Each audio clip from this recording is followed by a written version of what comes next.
పోరుమామిళ్ల మండల కన్వీనర్ గా మూడవసారి నియమితులైన సీఎం భాషా ఎమ్మెల్సీ డీసీ గోవిందరెడ్డికి సత్కరించారు.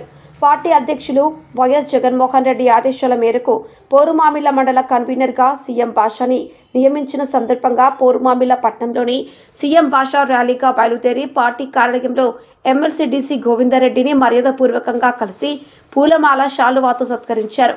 అనంతరం వారిని ఉద్దేశించి ఎమ్మెల్సీ మాట్లాడుతూ నియోజకవర్గ మండల స్థాయి మరియు గ్రామ కమిటీలను నియమిస్తాం. బద్వేల్ నియోజకవర్గంలోని పోరుమామిళ్ల మండలం సంబంధించిన ప్రజాప్రతినిధులు, నాయకులు క్షేత్రస్థాయి నుంచి పార్టీ బలోపేతంపై దిశానిర్దేశం చేసిన ఎమ్మెల్సీ డీసీ గోవిందరెడ్డి, అలాగే వైఎస్ఆర్ కాంగ్రెస్ పార్టీలో కష్టపడే ప్రతి ఒక్కరికి ప్రాధాన్యత కల్పిస్తాం. పార్టీకి అనుబంధ కమిటీలలో విభాగాల బలమైన శక్తిగా తయారు కావాలని పిలుపునిచ్చారు. పోరాటాల ద్వారానే నాయకత్వం బలోపేతం అవుతుందని స్పష్టం చేశారు. ప్రభుత్వ వైఫల్యాలను ఎండగట్టడంలో ప్రతి ఒక్కరూ కీలక పాత్ర పోషించాలని, రాజకీయాల్లో ఉన్న ఎవరైనా ప్రజల సంక్షేమ పథకాల లక్ష్యంగా పనిచేయాలని సూచించారు. పార్టీ బలోపేతమే లక్ష్యంగా ముందుకు సాగాలని అన్నారు. పార్టీకి సంబంధించిన మండల కన్వీనర్లు, కమిటీ విభాగాలు సైన్యంలా పనిచేయాలన్నారు. కూటమి నేతల్లో అప్పుడే విభేదాలు వచ్చాయని, ప్రతి విషయంలోనూ అవినీతికి పాల్పడుతున్నారని తెలిపారు. మరోసారి వైఎస్ఆర్ కాంగ్రెస్ పార్టీని అధికారంలోకి తీసుకురావడమే లక్ష్యంగా మన పార్టీ అధినేత వైఎస్ జగనన్నని ముఖ్యమంత్రిగా చేసుకోవడమే ధ్యేయంగా ముందుకు సాగుదామన్నారు. అనంతరం సీఎం భాషా మాట్లాడుతూ పార్టీ నాపై నమ్మకం ఉంచి నాకు అప్పగించిన బాధ్యతలను పూర్తిగా విధేయతగా పనిచేస్తూ ఎమ్మెల్సీ గోవిందరెడ్డి సారథ్యంలో పార్టీ బలోపేతానికి తన వంతు కృషి చేస్తానని ఆయన తెలిపారు. నాపై నమ్మకం ఉంచిన బాధ్యతలు అప్పగించిన ఎమ్మెల్సీ డీసీ గోవిందరెడ్డి, జిల్లా అధ్యక్షులు Ravindranath Reddy, MP Avinash Reddy, MLA doctor Sudhamma, నియోజకవర్గ యువ నాయకులు దేవసాని ఆదిత్యారెడ్డి, పార్టీ అధ్యక్షులు వైఎస్ జగన్మోహన్ రెడ్డికి హృదయపూర్వక ధన్యవాదాలు తెలిపారు.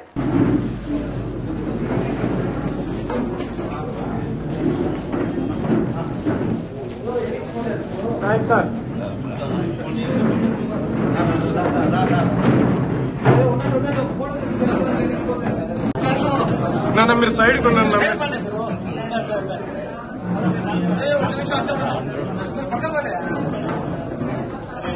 Sir sir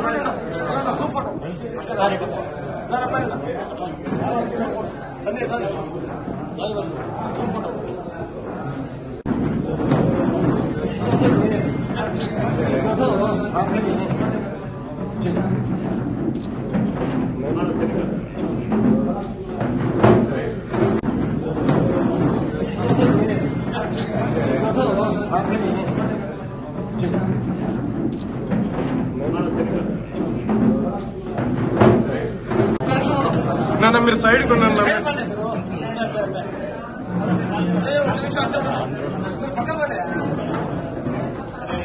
sir sir